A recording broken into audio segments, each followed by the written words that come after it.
Hallo aus Fernando de la Mora an die ganze Welt.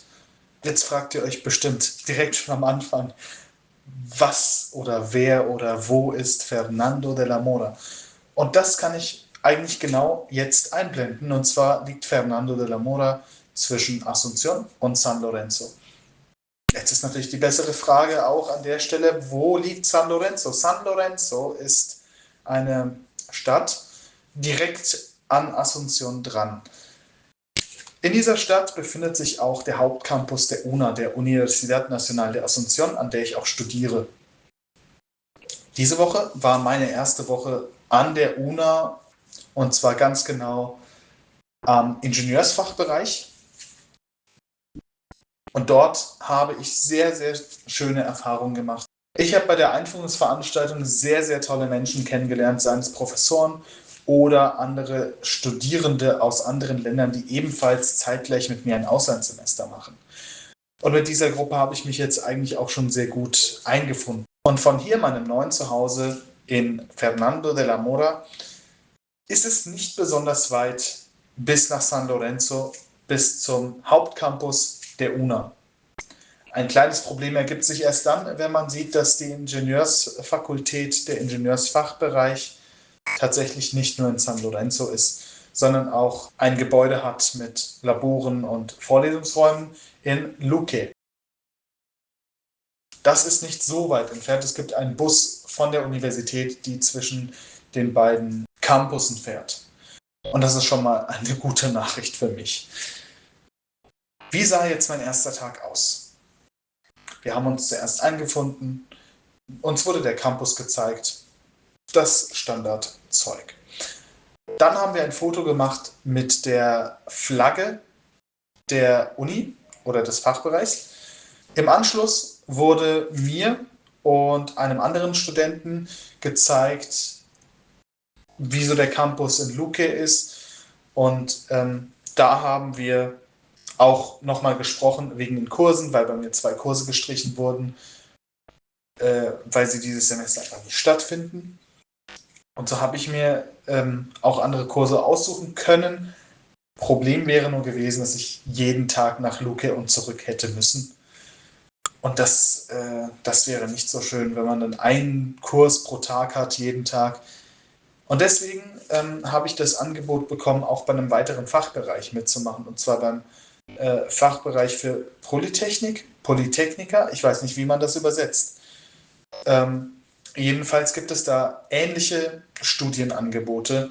Und da habe ich mich jetzt auch eingeschrieben und habe dementsprechend 2 E-Mail-Adressen an dieser Uni. Als ich dann fertig war in Luque, bin ich dann zurückgefahren nach San Lorenzo, um dort über die Einzelheiten meines Studiums in dem anderen Fachbereich zu sprechen. Danach habe ich noch was gegessen in der Kantine, was wirklich sehr, sehr günstig war und sehr, sehr lecker. Also faire Preise, gute Qualität.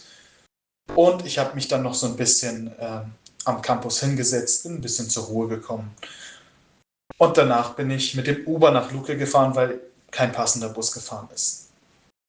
Leider wurde mir diese Information mit den Bussen nämlich eine Viertelstunde nach dem letzten passenden Bus geschickt. Aber das passiert, das ist nicht schlimm. Ich bin also dann nach Luque gefahren und habe dann meinen Vorlesungssaal gefunden. Man muss sagen, wie man auch auf diesem Bild hier erkennt, dass das nicht wirklich angenehm ist, auf diesen Sitzen zu sitzen.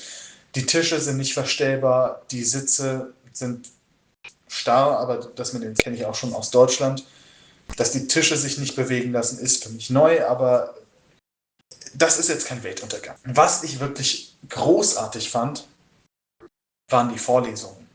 In den Vorlesungen wurde nämlich nicht so herabgeredet, von wegen, ich weiß alles und ihr lernt das jetzt von mir, sondern es wurde einfach ein Fokus darauf gelegt, dass wir was lernen und nicht, dass jemand irgendwas erzählt. Und das fand ich war ein Riesenplus.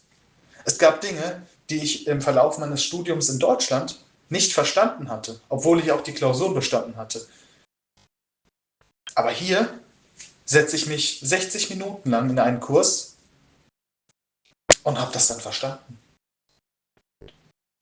das ist wirklich großartig. Also die Qualität der Lehre hier ist unglaublich gut.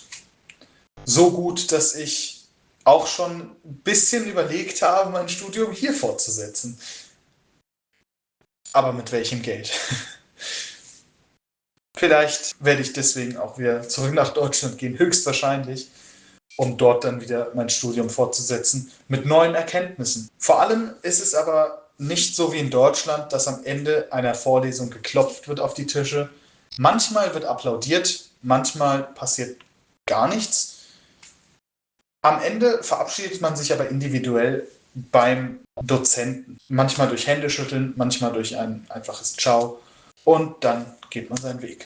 In meinem ersten Kurs hatte ich tatsächlich die Ehre gehabt, auch eine Art Monolog zu halten, denn in meinem ersten Kurs ging es über Fernsehsysteme und da wurde ich dann eben gefragt, wie ist das eigentlich in Deutschland? Und dann habe ich in meinem bestmöglichsten Spanisch, zumindest dem flüssigsten Spanisch, das ich hinbekomme, ein bisschen die Situation geschildert. Habe auch sehr viel Lob bekommen. Ich finde es wirklich großartig, dass hier auch Rücksicht genommen wird, dass ich kein Muttersprachler bin und dass das alles für mich neu ist. Aber ich finde, ich lebe mich gerade sehr gut ein und ich komme auch langsam mit der Sprache sehr gut klar. Alles in allem hatte ich einen großartigen Start in das Studium hier in Paraguay. Und ich kann es wirklich nur weiterempfehlen, nach jetzigem Stand. Ich weiß nicht, was auf mich zukommt, aber ich bin erstmal sehr positiv gestimmt. Das war es jetzt auch von mir. Jetzt bleibt mir nur noch zu sagen, egal wo ihr auf der Welt gerade seid, ich wünsche euch einen schönen Tag.